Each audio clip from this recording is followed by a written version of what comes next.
Bonjour à tous, alors bienvenue dans cette vidéo. Aujourd'hui, on va voir ensemble comment lever les restrictions de vente sur Amazon.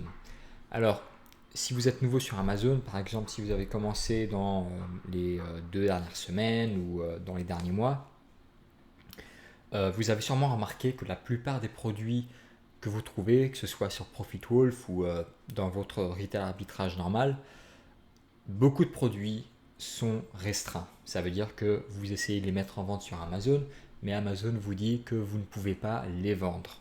Alors je vais vous montrer un exemple. Donc pour ceux qui ne connaissent pas cette plateforme, ça c'est le seller central. Lorsque vous créez un compte sur Amazon vendeur, vous aurez accès à cette plateforme et elle vous permet en fait d'ajouter des produits à votre catalogue. Donc par exemple ici, si je cherche un produit au hasard, enfin pas au hasard parce qu'au final j'ai regardé tout à l'heure, hop, là qu'est-ce qu'on constate? On constate que on ne peut pas le vendre. Listing limitations apply. Bon, et ça c'est vraiment frustrant. Et donc l'objet de cette vidéo, ça va être de voir comment est-ce qu'on peut justement lever ces restrictions. Alors déjà, il faut savoir qu'il existe 4 principaux types de restrictions. Moi je dis 4 parce que c'est ceux que je connais. Après dites-moi dans les commentaires si vous en voyez plus, mais il me semble qu'il n'y en a que 4 principaux.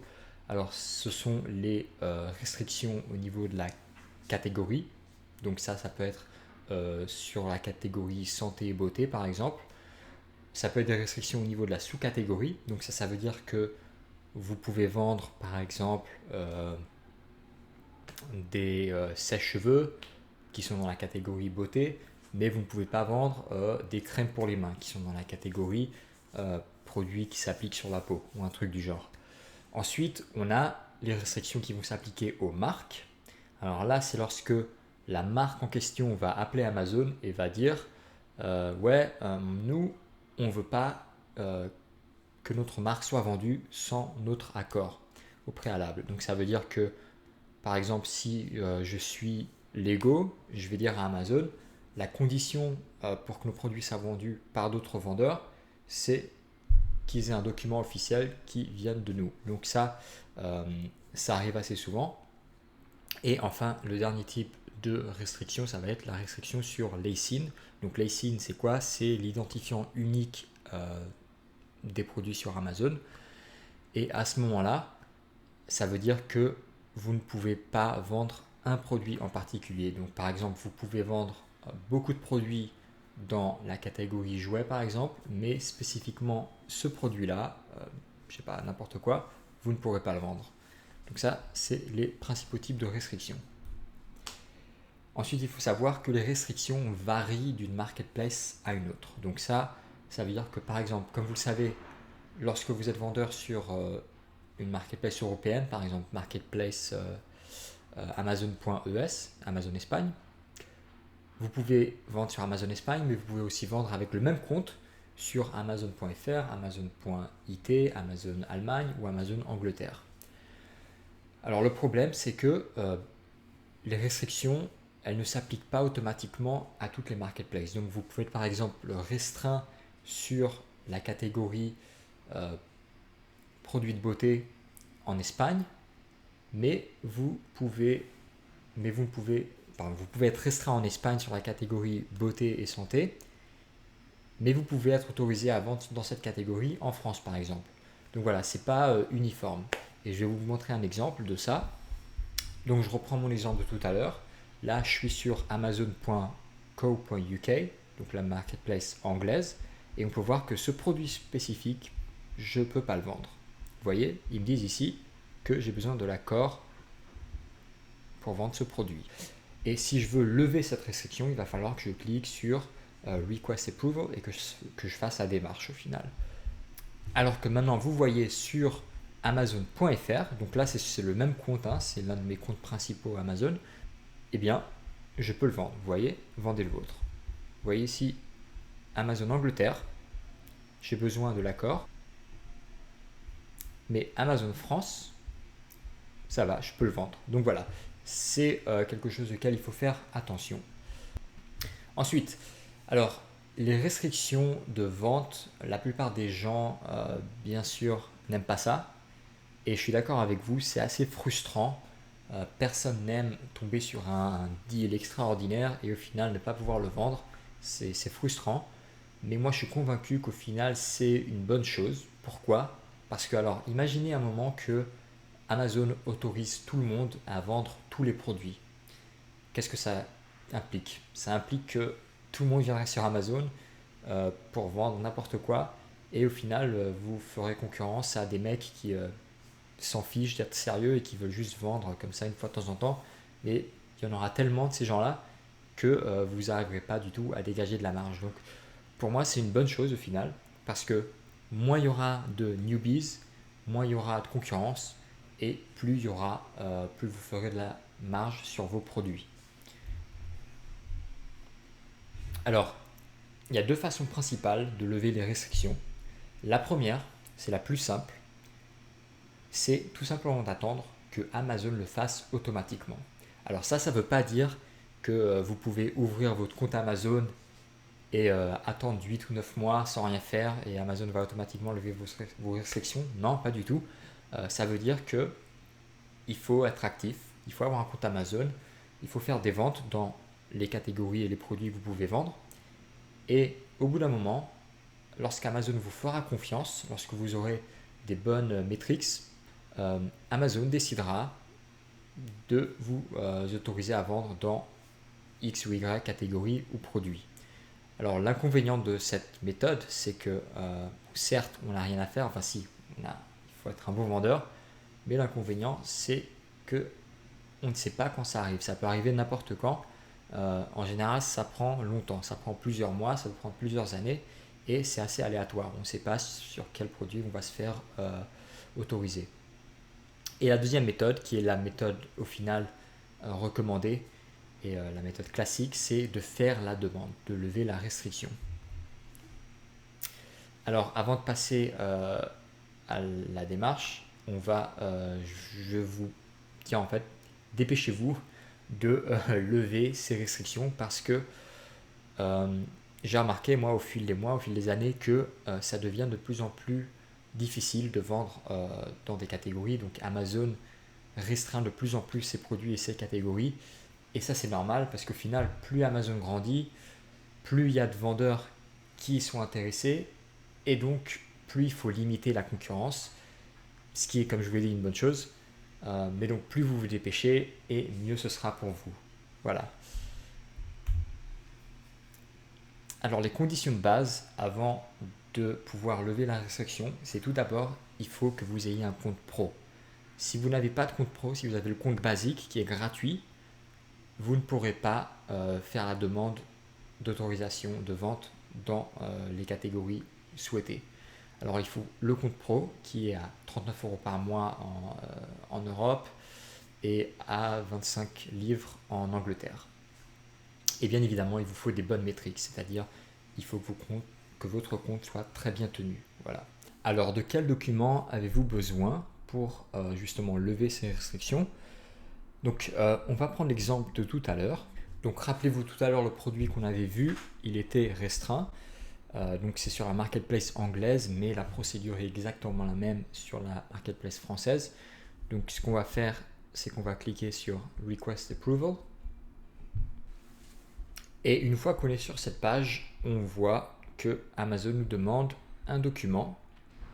Donc en gros là, il vous demande une facture avec au moins 10 unités.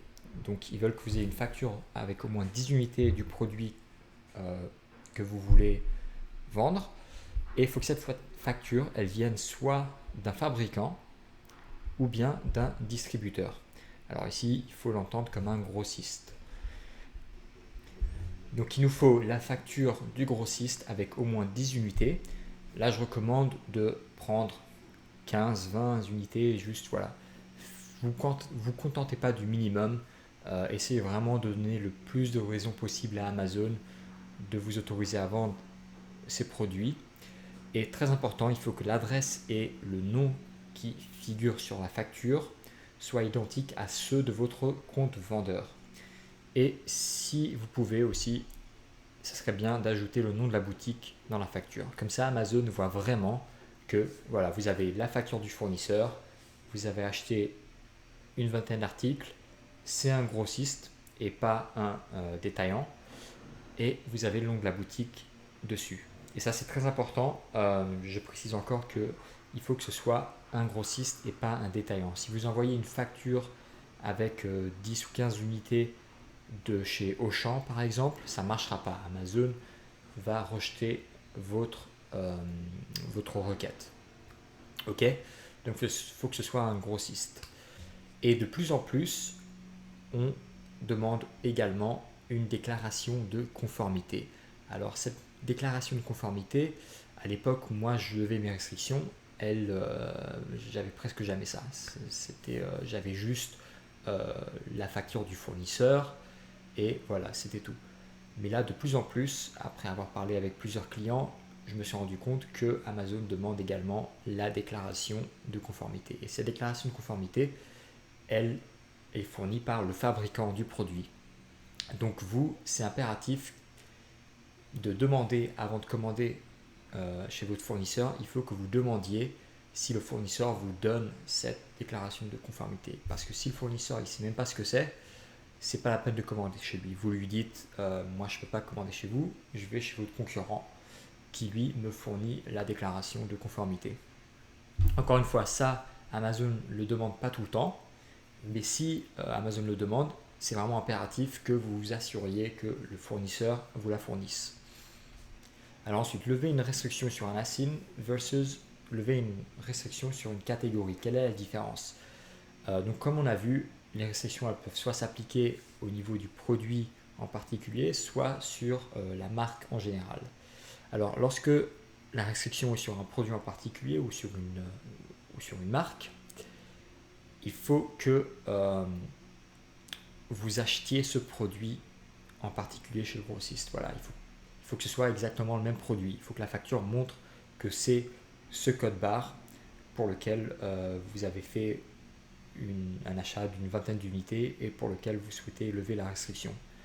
Si en revanche vous souhaitez lever la restriction sur une catégorie, là vous avez la liberté en fait d'acheter n'importe quel produit du moment que le produit soit dans la catégorie, ce sera suffisant pour lever la restriction.